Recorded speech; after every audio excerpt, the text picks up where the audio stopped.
ओम शांति। आज बाप दादा के 16 अगस्त 2020 के अव्यक्त महावाक्य हैं। रिवाइज कोर्स है 7386। पढ़ाई की चारों सब्जेक्ट का यथार्थ यादगार महाशिवरात्रि। आज ज्ञानदाता, भाग्य विधाता, सर्व शक्तियों के वरदाता, सर्व खजानों से भरपूर करने वाले भोलानाथ बाप अपने अति स्नेही, सदा सहयोगी समीप बच्चों से मिलने के लिए आए हैं। यह मिलन ही सदा काल का उत्सव मनाने का यादगार बन जाता है। जो भी भिन्न भिन्न नामों से समय प्रति समय उत्सव मनाते हैं, वह सभी इस समय बाप और बच्चों के मधुर मिलन, उत्साह भरा मिलन भविष्य के लिए उत्सव के रूप में बन जाता है। इस समय आप सर्वश्रेष्ठ बच्चों का हर दिन, हर घड़ी सदा खुशी में रहने की घड़ियाँ व समय है। तो इस छोटे से संगम युग के अलौकिक जीवन, अलौकिक प्राप्तियाँ, अलौकिक अनुभवों को द्वापर से भक्तों ने भिन्न भिन्न नाम से यादगार बना दिए हैं। एक जन्म की आपकी यह जीवन भक्ति के 63 जन्मों के लिए याद का साधन बन जाती है। इतनी महान आत्माएं हो, इस समय की सबसे वंडरफुल बात यही देख रहे हो, जो प्रैक्टिकल भी मना रहे हो और निमित्त उस यादगार को भी मना रहे हो। चैतन्य भी हो और चित्र भी साथ साथ हैं। 5000 वर्ष पहले हर एक ने क्या क्या प्राप्त किया, क्या बने, कैसे बने, यह 5000 वर्ष का पूरा अपना चित्र, यादगार और जन्म पत्री सभी स्पष्ट रूप में जान गए हो, सुन रहे हो और देख देख हर्षित हो रहे हो कि यह हमारा ही गायन पूजन, हमारे जीवन की कथाएं वर्णन कर रहे हैं। ओरिजिनल आपका चित्र तो बना नहीं सकते हैं, इसलिए भावना पूर्वक जो भी टच हुआ वह चित्र बना दिया है। तो प्रैक्टिकल शिव जयंती तो रोज मनाते ही हो, क्योंकि संगम युग है ही अवतरण का युग, श्रेष्ठ कर्तव्य, श्रेष्ठ चरित्र करने का युग। लेकिन बेहद युग के बीच में यह यादगार दिन भी मना रहे हो। आप सबका मनाना है मिलन मनाना, और उन्हों का मनाना है आवाहन करना, उन्हों का है पुकारना और आपका है पा लेना। वह कहेंगे आओ और आप कहेंगे आ गए, मिल गए। यादगार और प्रैक्टिकल में कितना रात दिन का अंतर है। वास्तव में यह दिन भोलानाथ बाप का दिन है। भोलानाथ अर्थात बिना हिसाब के अनगिनत देने वाला। वैसे जितना और उतने का हिसाब होता है, जो करेगा वह पाएगा, उतना ही पाएगा, यह हिसाब है। लेकिन भोलानाथ क्यों कहते? क्योंकि इस समय देने में जितने और उतने का हिसाब नहीं रखता।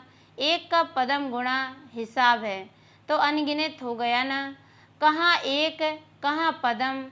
पदम भी लास्ट शब्द है, इसलिए पदम कहते हैं। अनगिनत देने वाले भोले भंडारी का दिन यादगार रूप में मनाते हैं। आपको तो इतना मिला है जो अब तो भरपूर हो ही, लेकिन 21 जन्म, 21 पीढ़ी सदा भरपूर रहेंगे। इतने जन्मों की गारंटी और कोई नहीं कर सकता, कितना भी कोई बड़ा दाता हो।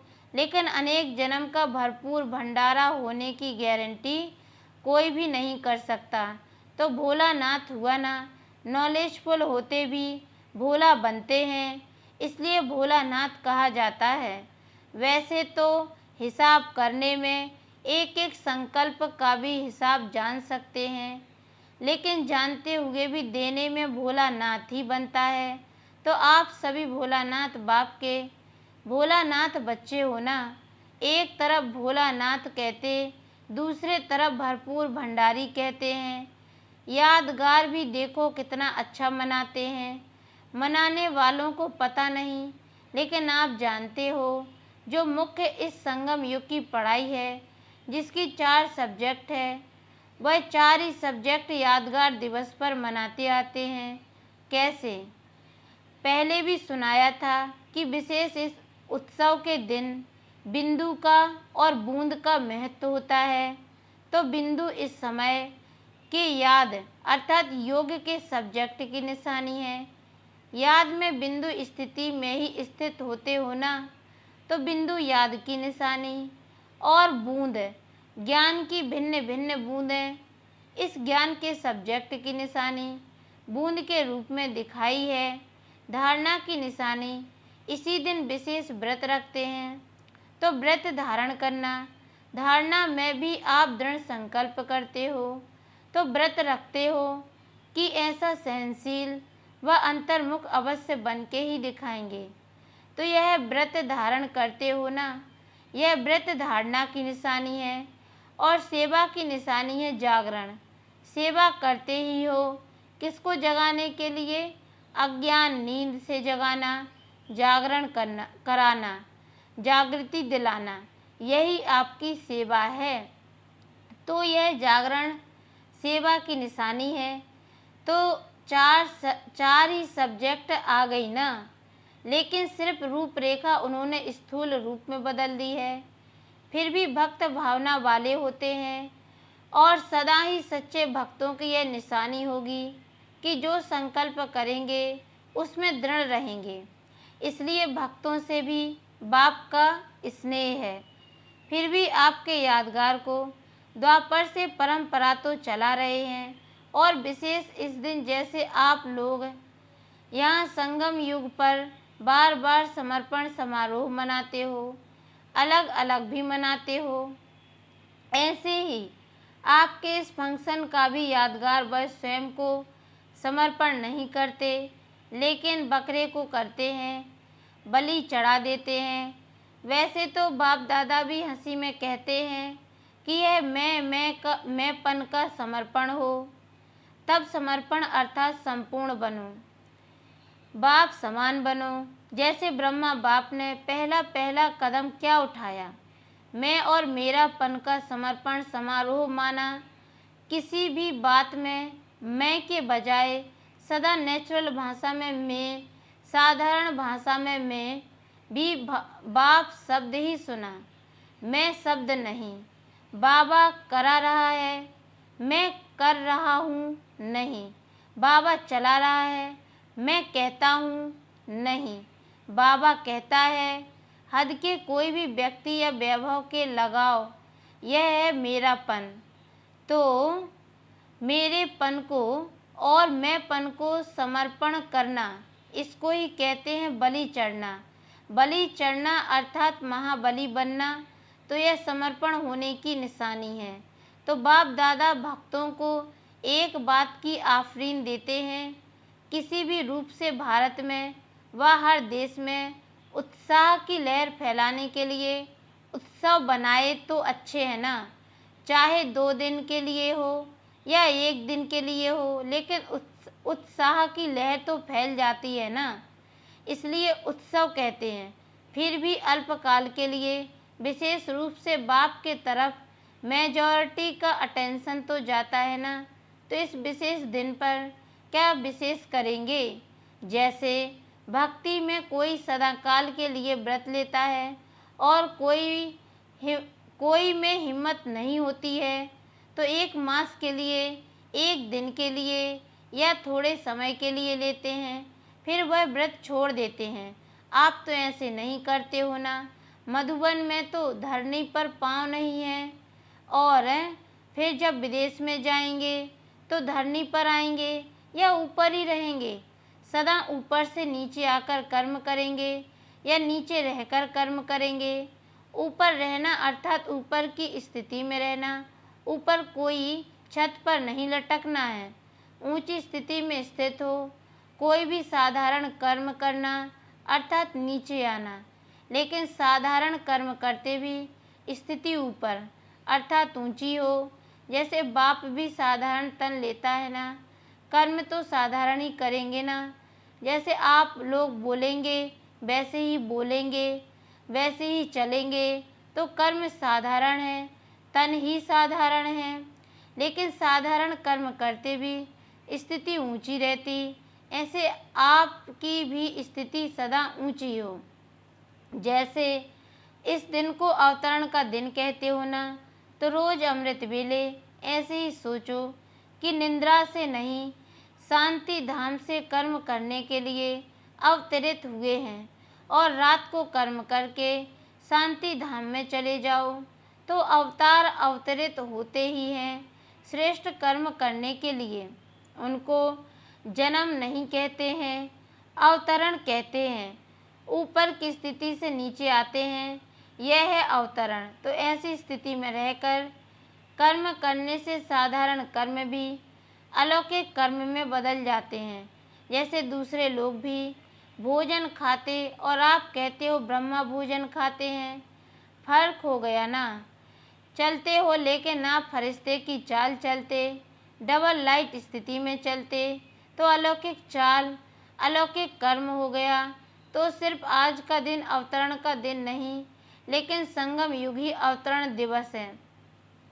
आज के दिन आप लोग बाप दादा को मुबारक देते हो, लेकिन बाप दादा कहते हैं पहले आप। अगर बच्चे नहीं होते तो बाप कौन कहता? बच्चे ही बाप को बाप कहते हैं, इसलिए पहले बच्चों को मुबारक। आप सब बर्थडे का गीत गाते हो ना, हैप्पी बर्थडे टू यू। बाप दादा भी कहते हैं happy birthday to you. Birthday की मुबारक तो बच्चों ने बाप को दी, बाप ने बच्चों को दी, और मुबारक से ही पल रहे हो। आप सबकी पालना ही क्या है? बाप की परिवार की बधाइयों से ही पल रहे हो, बधाइयों से ही नाचते गाते पलते उड़ते जा रहे हो। यह पालना भी वंडरफुल है। एक दो को हर घड़ी क्या देते हो? बधाइयाँ हैं, और यही पालना की विधि है। कोई कैसा भी है वह तो बाप दादा भी जानते हैं, आप भी जानते हो कि नंबरवार तो होंगे ही। अगर नंबरवार नहीं बनते फिर तो सतयुग में कम से कम 1.5 लाख तख्त बनाने पड़े। इसलिए नंबरवार तो होने ही है, तो नंबरवार होना है। लेकिन कभी कोई को अगर आप समझते हैं कि यह रॉन्ग है, यह अच्छा काम नहीं कर रहा है, तो रॉन्ग को राइट करने की विधि या यथार्थ कर्म नहीं करने वाले को यथार्थ कर्म सिखलाने की विधि। कभी भी उसको सीधा नहीं कहो कि तुम तो रॉन्ग हो। यह कहने से वह कभी नहीं बदलेगा। जैसे आग बुझाने के लिए आग नहीं जलाई जाती है, उसको ठंडा पानी डाला जाता है। इसलिए कभी भी उसको पहले ही कहा कि तुम रॉन्ग हो, तुम रॉन्ग हो, तो वह और ही दिल शिकस्त हो जाएगा। पहले उसको अच्छा अच्छा कह करके थमाओ तो सही। पहले पानी तो डालो, फिर उसको सुनाओ कि आग क्यों लगी।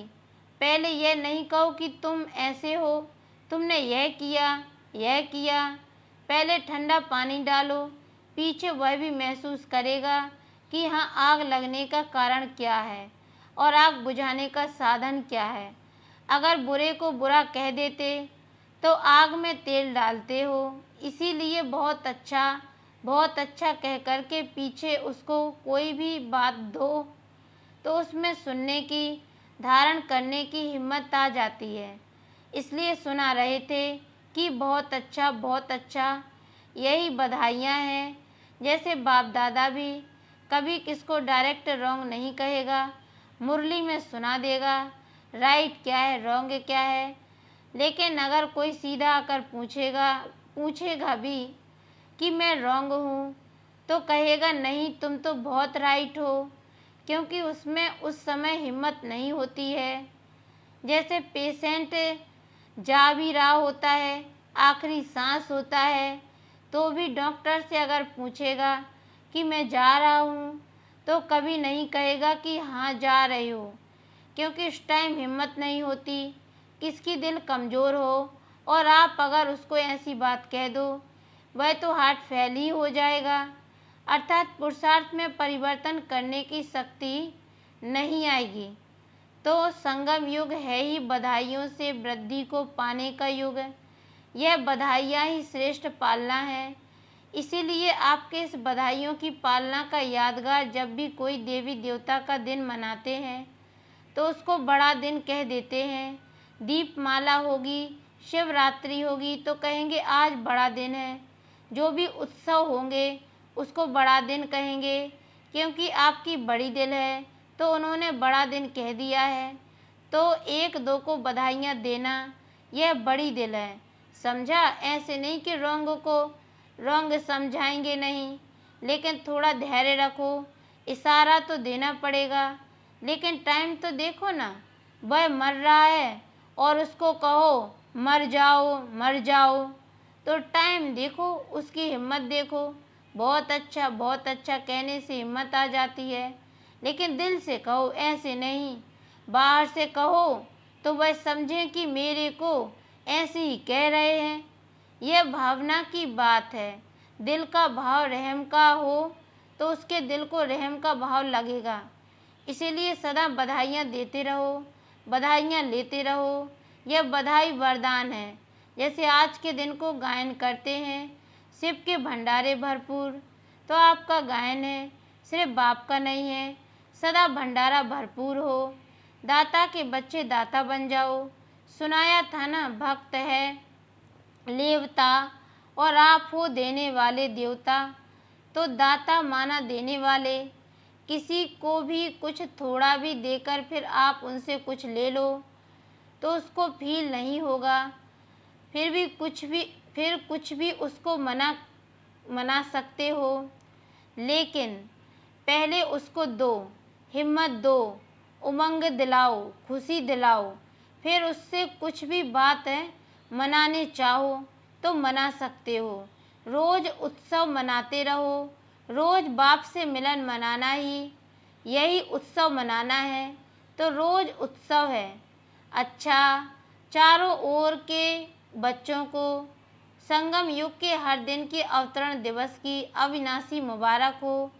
सदा बाप समान दाता और वरदाता बन हर आत्मा को भरपूर करने वाले मास्टर भोलानाथ बच्चों को सदा याद में रह कर हर कर्म को यादगार बनाने वाले बच्चों को सदा स्व उन्नति और सेवा की उन्नति में उमंग उत्साह से आगे बढ़ने वाले श्रेष्ठ बच्चों को विशेष आज के यादगार दिवस शिव जयंती, सो ब्राह्मण जयंती, हीरे तुल्य जयंती, सदा सर्व को सुखी बनाने की, संपन्न बनाने की जयंती की मुबारक और याद प्यार और नमस्ते। और हम रूहानी बच्चों की ओर से भी रूहानी माता पिता बाप दादा को याद प्यार और गुड मॉर्निंग बाबा, नमस्ते नमस्ते नमस्ते। वरदान है हर शक्ति को ऑर्डर प्रमाण चलाने वाले मास्टर रचयिता भव। डिटेल है कर्म शुरू करने के पहले जैसा कर्म वैसी शक्ति का आवाहन करो।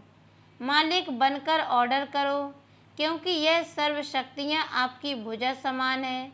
आपकी भुजाएं आपके ऑर्डर के बिना कुछ नहीं कर सकती। ऑर्डर करो, सहन शक्ति कार्य सफल करो, तो देखो सफलता हुई पड़ी है। लेकिन ऑर्डर करने के बजाय डरते हो, कर सकेंगे व नहीं कर सकेंगे, इस प्रकार का डर है तो ऑर्डर चल नहीं सकता। इसलिए मास्टर रचयिता बन हर शक्ति को ऑर्डर प्रमाण चलाने के लिए निर्भय बनो। स्लोगन है सहारे दाता बाप को प्रत्यक्ष कर सबको किनारे लगाओ। अच्छा, ओम शांति।